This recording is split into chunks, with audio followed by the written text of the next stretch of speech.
Guys, update. Tapos na ako kumain. Malakas na ang bagyo ngayon guys dito sa amin. Tapos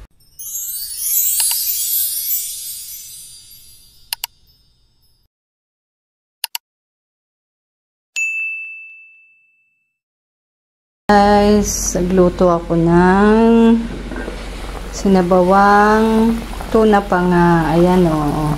Sarap yan guys. Okay na guys, meron yan guys, yung okra, sitaw, kamatis, at ayan nga guys, panghuling nilagay ko ay yung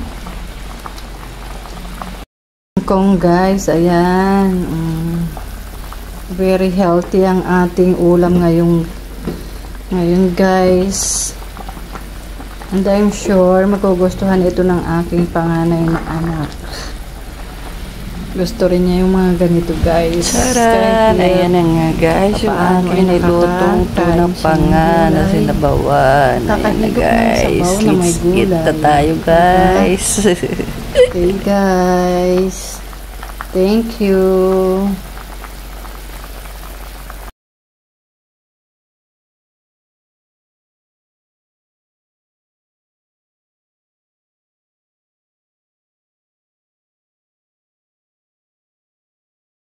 Hi guys! Kain tayo guys! Mukbang, sinabawang isda, tuna pa. Kain, no rice. Diet guys.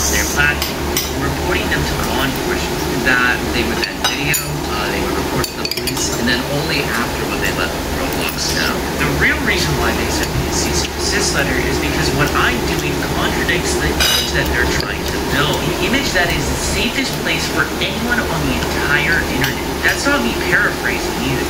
Ultimately, Roblox is the safest place for anyone on the internet. We can say that safety issues are not widespread or systemic on Roblox. Our guiding vision is to create the safest, most civil community in the world. A lot of the negative press has come from things that have happened 5 years ago. Roblox allows players as young as 5 onto the platform and features brands like Sesame Street, Flippy, and My Little Pony, designed to reach audiences even younger than that. Yet right now, Roblox is hosting a game called Bro Social. This is a clone of an 18-plus platform called Omegle, and it got sued out of existence for widespread exploitation. It now has a on Roblox. You click a button, instantly connected to a chat room with a random stranger. You have zero idea who the other person is on the screen. To give you an idea of how bad this game is, I had someone run a test of 100 conversations, and 36 of them broke the terms of service of Roblox. It's ironic that Roblox accused me of sharing personally identifiable information, while at the same time profiting off of an exploitive game built around that.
May inuob. Pangita sa isda. Sarap guys. Mukbang guys. Tuna pa nga guys. Oh, sarap. Buhay pa tong isda ko.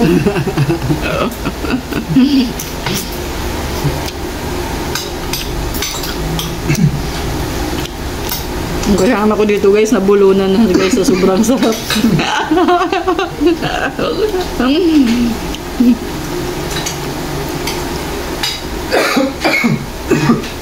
Ano ba yan? May mga tubig.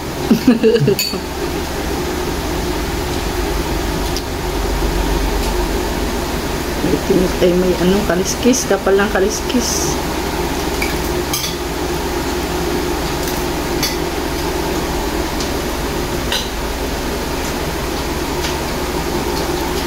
Init. Sarap magkamay. Ang mga tinagtard. Ang lalaki. Ang lalaki ng kaliskis.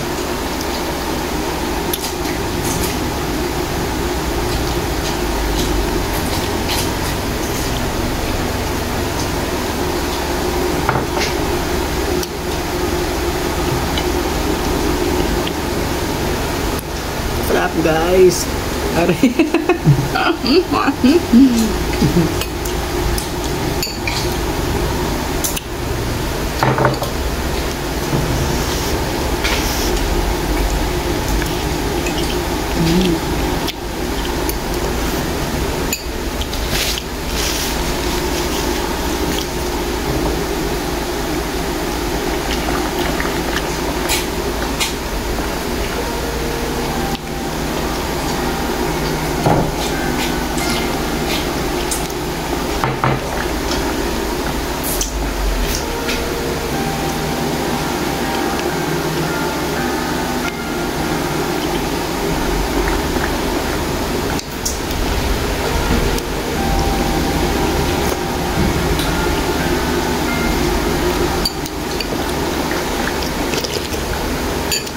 Guys, thank you for your watching. Thank you for watching guys. Bye-bye. Hello guys, update ko lang kayo tapos na akong kumain. hindi ko na kayo nadala sa huling subo ng aking pagkain dahil nagmamadali kami guys. Sabi ko sa mga anak ko, kain na kami dahil baka bigla mamatay yung ilaw. Dahil nagbe-blink-blink na guys yung kuryente dito sa amin ngayon. Medyo lumalakas na guys ang bagyo. Guys, kaya kailangang madaliin na ang mga ginagawa dahil baka biglang mawala ng kuryente. At ngayon nga guys, gagawa ako ng aking lemon, yung water na may lemon guys.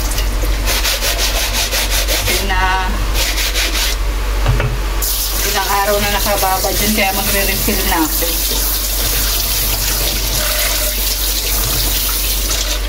Lalabu-labuhin ko lang guys dahil ang kuryente nga ay nagbabadya na. Wait lang. Kuha muna ako ng lemon dito sa ref. Alam nyo ba guys, doon sa labas sa may ilalim ng sasakyan parang may asong nanganak. Narinig ko yung pag-iyak ng mga puppies. My gosh. Ang lakas pa naman guys ng ulan tsaka ng hangin sa labas. Pero ando naman sila, parang nando naman sila guys sa ilalim ng sasakyan. Safe naman sila doon.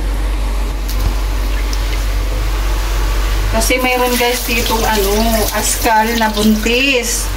Ngayon guys, siguro ngayon siya inabot ng pagpapanganak niya. Kung kailan nagbabagyo guys. Kasi nakita ko siya kanina guys. Pumasok dun sa ilalim ng ng sasakyan. Dahil nga maulan guys at may bagyo, naawa naman ako. Hindi ko siya binugaw. Kaya pinabayaan ko na lang siya doon. Pumunta. Kaawa naman guys. Basta wag lang tulad nung unang guys, sinira nila yung cover ng sasakyan, tsaka ginat-ngat pa guys yung likod ng sasakyan, kaya nainis ako. Pero wag lang naman nilang sanang gasgasan, okay lang naman na doon sila. Wala namang problema dahil Kawawa din naman sila guys, pinabayaan sila guys ng mga may-ari. Alaga, hindi naman para nila kaya. Hindi nila kayang panindigan. Mga nagkukunwaring pet lover. Yun yung mahirap, yung mga pet lover ko, no. Tapos hindi naman kayang panindigan guys ang pag-aalaga sa mga alagang hayop nila, mga alagang aso, pusa.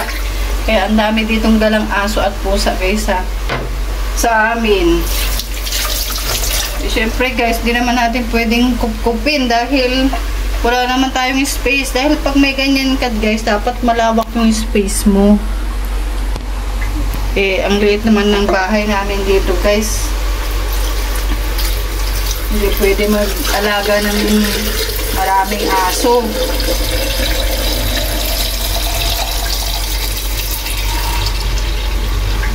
Tsaka malalaki kasi sila guys. Takot ako sa malalaking aso. Maliliit na aso lang ang kaya kong alagaan. Tsaka delikado sila guys kasi nangahabol sila ng mga dumadaan dito. Kaya yun ang nakakatakot. Kahit nga ako minsan guys pag lumabas ako, ayun guys, charan! O diba? Ito guys ang iniinom kong tubig. Kasi maganda raw ito. Ito guys ay hindi naman kaartihan guys. Ito guys ay para sa kalusugan guys.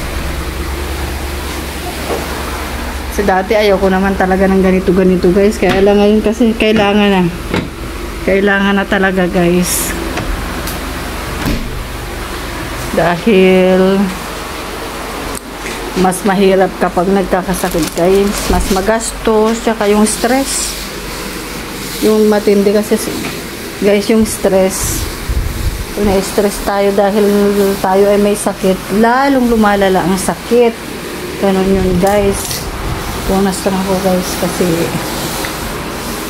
tapos lang namin dito kumain. Malakas na guys ang bagyo. Sana matapos na agad. Tumigil na sana siya agad. Huwag na magtagal. Dahil kawawa naman po yung karamihan, lalo na po yung mga malapit sa ilog, malapit sa dagat. Doon po sa amin, sa pamilya ko doon sa Bicol. Lapit po kami doon sa dagat, kaya delikado po sila doon. Sana naman ay tumigil na. Sana ay ligtas po sila doon. Hindi ko na po kasi sila makontak dahil wala na doong signal.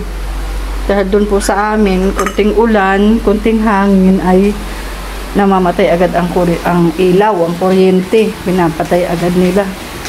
For the safety rin siguro, guys. Kaya ganun. Ayan nga, guys.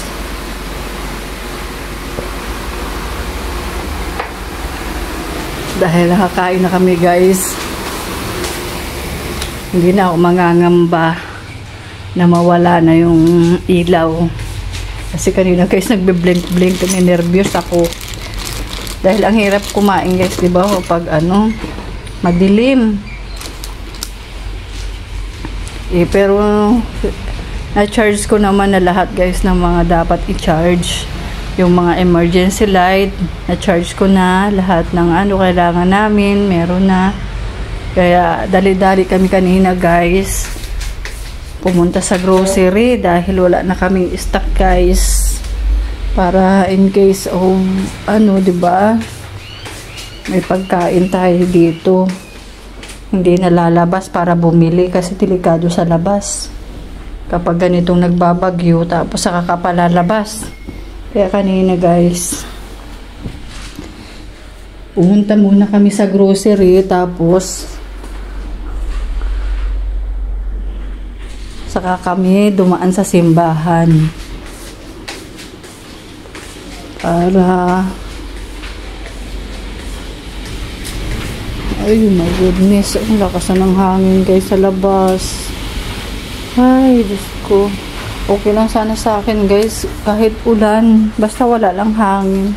Nervous kasi ako guys pag may hangin. Diyos ko, sana matapos na po ang bagyong ito. Okay guys, hanggang dito na lang. Thank you so much. Ingat kayong lahat. God bless you. Grabe guys, ang lakas na oh. My goodness. Sana wag lang lumakas pa Lord, please. Lakas na ng hangin.